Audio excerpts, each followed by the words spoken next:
मित्रों, एक बार पुनः Narayan classes biology for neat and other exam में आपका हार्दिक स्वागत है। बहुत सारे हमारे बच्चों ने कहा कि सर इंटरमीडिएट बोर्ड परीक्षा को ध्यान में रख करके कोई वीडियो बनाइए, तो आज हम एक नया वीडियो लेके आए हैं। पुष्पी पादपों में लैंगिक जनन।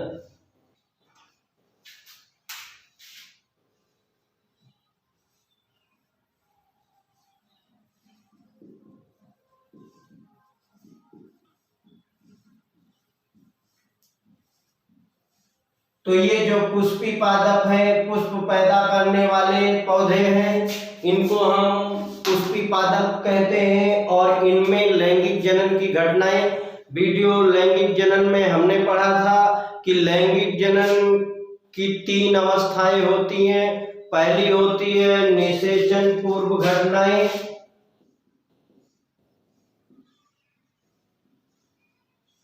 दूसरा होता है निषेचन,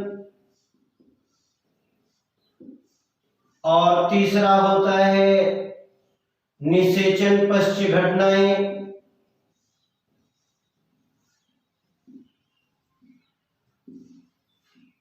इन तीनों घटनाओं के बारे में हम आज पढ़ेंगे।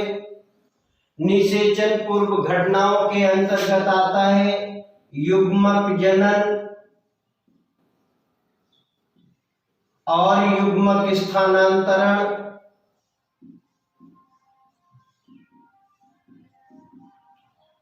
अब हम देखेंगे युग्मक जनन क्या है। हम लोग जानते हैं कि जो पुष्पी पादप हैं वो आवृत्तबीजी पौधे हैं। आवृत्तबीजी, आवृत्त का मतलब ढका हुआ, बीजी का मतलब बीज। ऐसे पौधे जिनका बीज ढका हुआ है आवृत्तबीजी कहलाते हैं। आपने अभी तक जो फल देखे होंगे उस सारे फलों के अंदर बीज पाए जाते हैं। आम के अंदर, जामुन के अंदर, बैर के अंदर, टमाटर के अंदर जो भी फल देखते हैं वो आपको ये पता है। अब युग्मक जनन की बात आती है तो युग्मक 2 प्रकार के होते हैं। हम सभी लोग जानते हैं कि एक होता है नर युग्मक और दूसरा होता है मादा युग्मक। और ये जो नर युग्मक है इसकी बात हम कर लेते हैं। तो हम लोगों ने पिछली वीडियोस में देखा है कि जो नर युग्मक है उसको ही हम परागकण कहते हैं। परागकण क्या, पौधे का जो नर जनन अंग है उसको हम परागकोश कहते हैं। परागकोश की संरचना हम लोगों ने देखी थी, एक डंठल होता है, इसके ऊपर एक घुंडीनुमा संरचना होती है जिसको हम परागकोश कहते हैं। जो परागकोश होता है वो द्विपालित होता है, इसमें 2 पालियां होती हैं और दोनों में 2 खंड होते हैं, 2 कोष्ठक होते हैं। ये एक चतुर्कोष्ठीय कंडीशन दिखती है, ये परागकोश है। और ये जो चतुर्कोष्ठीय है, 4 कोष्ठक हैं, 4 गड्ढे हैं, इन्हीं में परागकण बनता है और इसको हम बोलते हैं लघु बीजाणुधानी। लघु बीजाणुधानी, जिसमें हम लघु बीजाणु बनेंगे। और ये जो लघु बीजाणुधानी है, एक लघु बीजाणुधानी की बात करें, इसका मतलब है कि एक परागकोश में 4 लघु बीजाणुधानी होती है। और ये जो 4 लघु बीजाणुधानी होती है वो 4 परतों से ढकी होती है। इसके अंदर 4 परत होती है। पहली परत को कहते हैं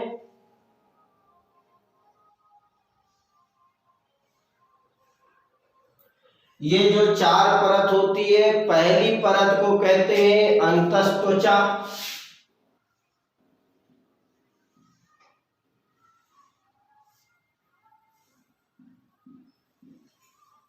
दूसरे को कहते हैं अंतः।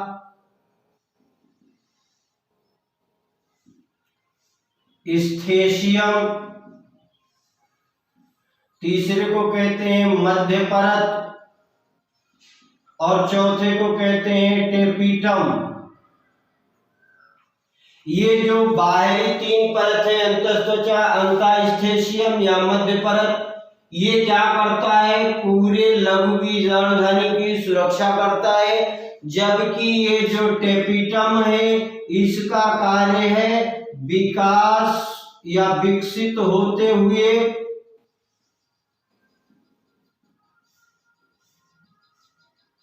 पराग नर युग्मक का पोषण करना, नर युग्मक का पोषण करना। तो कभी कभी एक नंबर में क्वेश्चन पूछा जाता है कि नर युग्मक जब विकसित होता है तो उसको पोषण कहाँ से मिलता है, तो वो टेपिटम की परत है।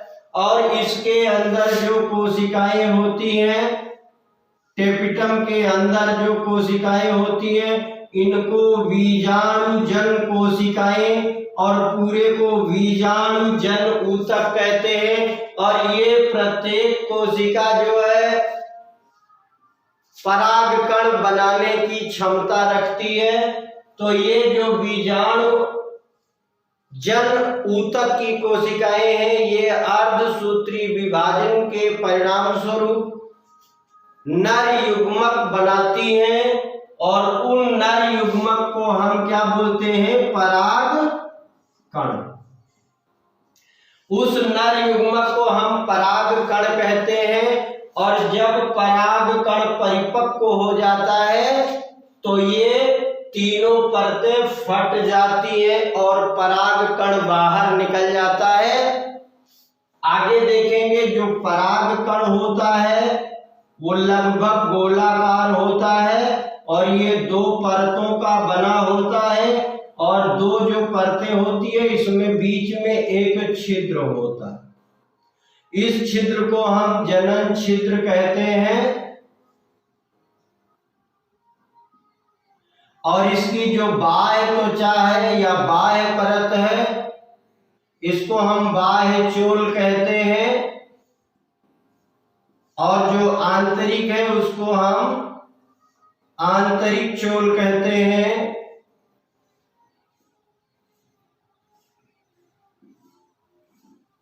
आंतरिक परत है। और ये जो आंतरिक परत है ये पेक्टिन और सेलुलोज की बनी होती है। और ये जो बाह्य चोल है ये स्पोरोपोलेनिन, ये एक ऐसा पदार्थ है जिसको आज तक गलाने का या सड़ाने का कोई भी एंजाइम हमें पता नहीं चला है।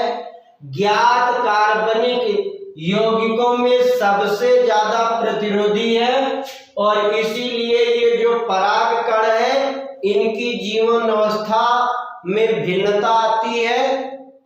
कोई एक दिन, कोई 30 मिनट, कोई 3 घंटा, कोई 3 साल तक ये जीवित रह सकता है। क्योंकि स्पोरोपोलेनिन को ये अत्यधिक ताप भी सह सकता है। ये चाहे इसको आग में जलाने के बावजूद भी ये सुरक्षित रहता है। लेकिन ये बाह्य त्वचा में ये जो बाह्य चोल है इसमें ये पदार्थ होता है। क्योंकि इसका जो भी अफुआ होगा, जो भी अंकुर होगा वो निकल नहीं पाएगा, इसलिए यहाँ पर जनन छिद्र होता है, उस पर स्पोरोपोलेनिन का आवरण नहीं होता। ये जो परागकण है ये अधिकतर दो कोशिकीय अवस्था में होता है, जिसमें एक सहायक कोशिका होती है और एक नर कोशिका होती है। इस दो कंडीशन में ही, दो कोशिकीय अवस्था में ही परागकण परिपक्व होकर पराग कोश को छोड़ देता है, जिसको हम परागकण का झड़ना कहते हैं या निकलना कहते हैं या पराग कोश का स्फुटन कहते हैं। कभी कभी क्या होता है कि ये इसमें एक सहायक कोशिका है और दूसरी नर कोशिका है। लेकिन कभी कभी कुछ पौधों में ये 3 कोशिकीय होता है। जब ये 3 कोशिकीय कंडीशन होती है तो उसमें एक सहायक कोशिका होती है और 2 नर कोशिकाएं होती है। कभी कभी कुछ पौधों में एक सहायक कोशिका और 2 नर कोशिका या नर केंद्रक के साथ परागकण का निष्कासन होता है, परागकोश फटता है और परागकण बाहर निकलते हैं। ये जो परागकण है, जब ये परागकोश से निकलेगा तो इनमें इनकी जीवन क्षमता अलग अलग होती है। जैसे धान और गेहूं में ये 30 मिनट तक जिंदा रहते हैं। जो रोजेसी या लेगुमिनेसी कुल है, इसके परागकण जो है वो महीनों तक जीवित रहते हैं। और आपने एक चीज जाना होगा कि जो कृत्रिम गर्भाधान है या बहुत से परागणों को द्रव नाइट्रोजन में कई वर्षों तक रखा जा सकता है। अगला पॉइंट हम लोग देखेंगे जिसको हम लोग कहते हैं स्त्रीकेसर, गुरुबीजाणुधानी या भ्रूणकोश। स्त्रीकेसर, गुरुबीजाणुधानी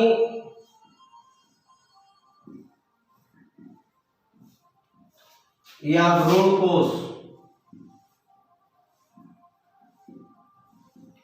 देखिए, हम लोगों ने देखा कि जो अंडाशय है उसकी आकृति ये जो बनी होती है, इसके ऊपर जो 1 या 2, 3 हो सकते हैं और ये फूला हुआ भाग अंडाशय कहलाता है।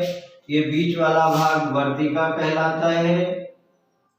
इसको हम वर्तिकाग्र कहते हैं। और ये जो अंडाशय, इसमें कई अंडक हो सकते हैं जो आपस में जुड़े भी हो सकते हैं या आपस में स्वतंत्र भी हो सकते हैं, या किसी स्त्रीकेसर में केवल एक वर्तिकाग्र हो और एक बीजांड हो तो या एक अंडक हो, तो ऐसे स्त्रीकेसर को या ऐसे जायांग को हम एक अंडपी कहते हैं। अगर 2 हैं तो द्विअंडपी कहते हैं, बहुत सारे हैं तो बहुअंडपी कहते हैं। अगर ये अंडक आपस में जुड़े हैं तो युक्तांडपी कहते हैं और आपस में स्वतंत्र हैं तो वियुक्तांडपी कहते हैं।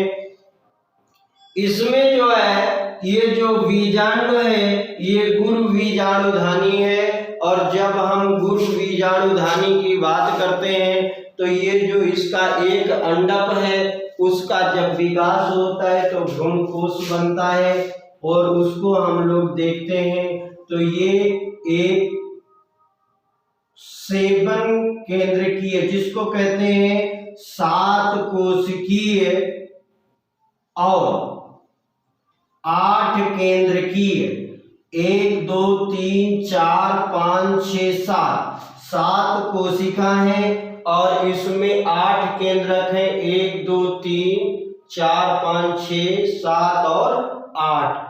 तो इसको क्या बोलते हैं? प्रतिव्यासांत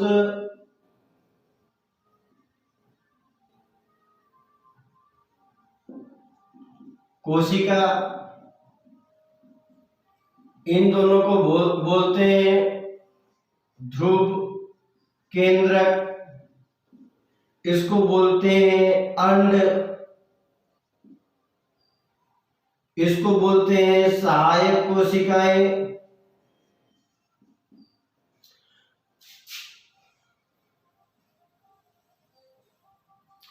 तो एक जो अंडक की संरचना है वो 7 कोशिकीय और 8 केंद्रकीय होती है।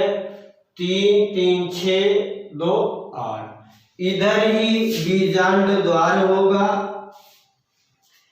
अब ध्यान से पढ़ने की चीज है, इसके बनने के निर्माण को हम कहते हैं गुरु बीजाणु जनन। गुरु बीजाणु जनन।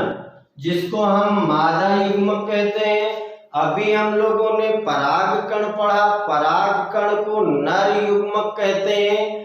अब अगली जो क्रिया होगी वो होगी जब आपका गुरु बीजाणु बन गया है, लघु बीजाणु बन गया है, मतलब नर युग्मक बन गया है, मादा युग्मक बन गया है, तो निषेचन पूर्व घटनाओं में हम लोग पढ़ते हैं कि युग्मक जनन होता है और फिर युग्मक जनन का स्थानांतरण होता है, और वो जो स्थानांतरण होता है उसी को हम बोलते हैं परागण।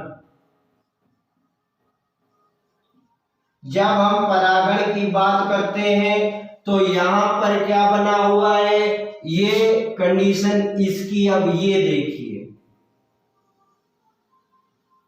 ये अगर यहाँ वर्तिकाग्र होता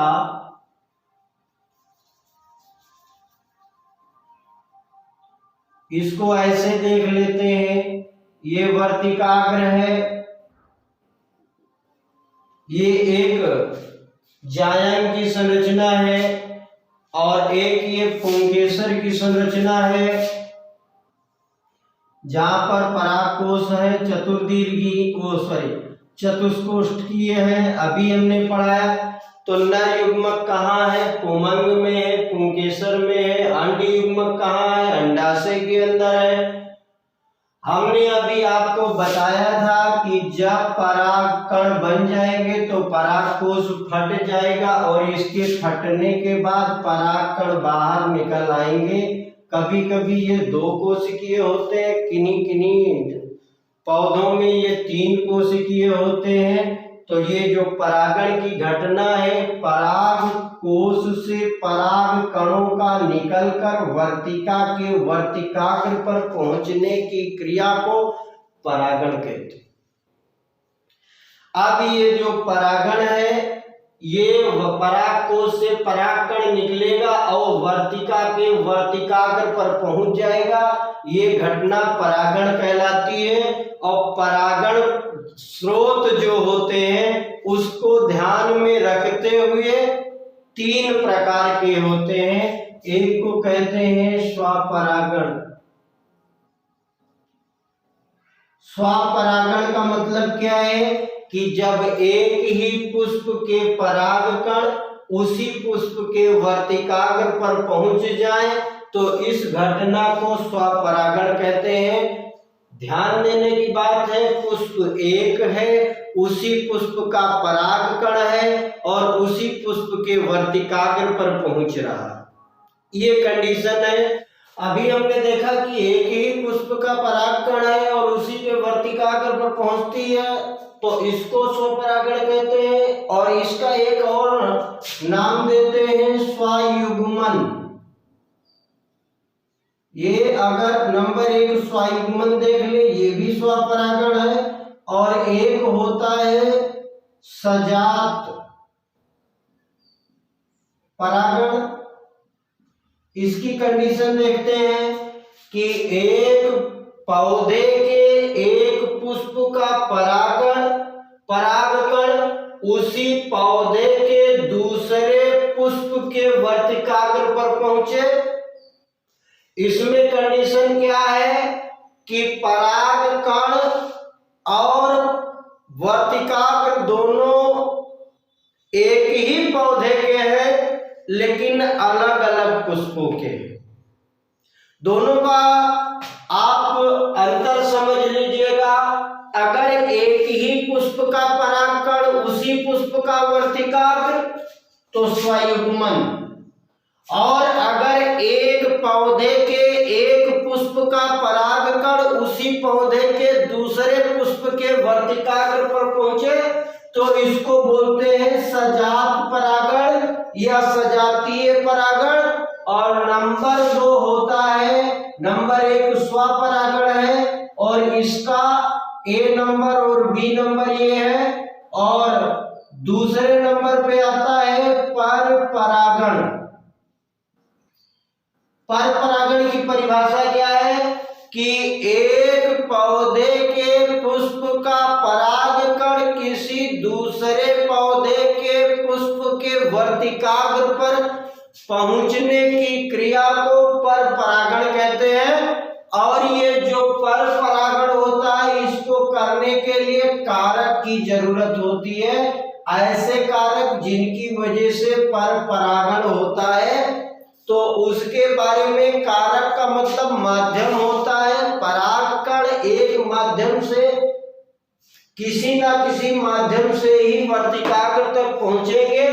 और ये जो कारक होते हैं वो कारक कौन सा हो सकता है? जल हो सकता है, वायु हो सकती है, कीट हो सकता है या मनुष्य हो सकता है। अगर परागकण जल के माध्यम से वर्तिकाग्र तक पहुंचते हैं तो इस क्रिया को जल परागण कहते हैं। अगर परागकण वायु के माध्यम से वर्तिकाग्र तक पहुंचते हैं तो वायु परागण कहते हैं। और जब कीटों के माध्यम से पहुंचते हैं तो कीट परागण कहते हैं। यदि मनुष्य के द्वारा ले जाकर के परागण कराया जाए तो उसे कृत्रिम परागण उसे कृत्रिम परागण कहते हैं। अब ये दोनों घटनाएं हो गई, युग्मक जनन हो गया और युग्मक का स्थानांतरण हो गया। अब जब परागकण वर्तिकाग्र पर पहुंच गया है तो आगे की घटना जो है ये यहाँ से परागकण का अंकुरण होगा। परागकण अंकुरित होगा और एक नली बनाएगा और उस नली के माध्यम से ये होता हुआ परागकण का केंद्रक यहाँ पहुंच जाएगा। ये जो पराग नली बनेगी इसके बारे में देखते हैं। ये परागकण का अंकुरण होगा और पराग नली का निर्माण होगा। पराग नली के अंदर बीजांड के द्वार के द्वारा ये पराग नली जो है बीजांड में प्रवेश करेगी और इसका जो केंद्रक होगा वो यहाँ आएगा। पराग नली जो है वो अंड कोशिका के पास आकर के उस केंद्रक को छोड़ देगी।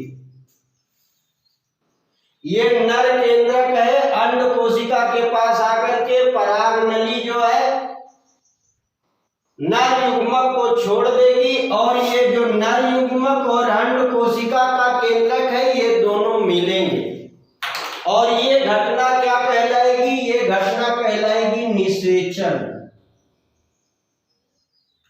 निषेचन का मतलब है नर युग्मक का मादा युग्मक से मिलने की जो परस्पर क्रिया है उसी को हम निषेचन कहते हैं। और आपने देखा है और नहीं जानते तो जान लीजिएगा कि डबल फर्टिलाइजेशन या जिसको कहते हैं दोहरा निषेचन, जब ये एक नर युग्मक अंड कोशिका से मिल जाएगा तो पराग नली से होता हुआ दूसरा युग्मक जो है, जो दूसरा केंद्रक है, वो आकर के यहां से मिल जाएगा और ये तीनों एक हो जाएंगे और ये कंडीशन 3n कहलाएगी।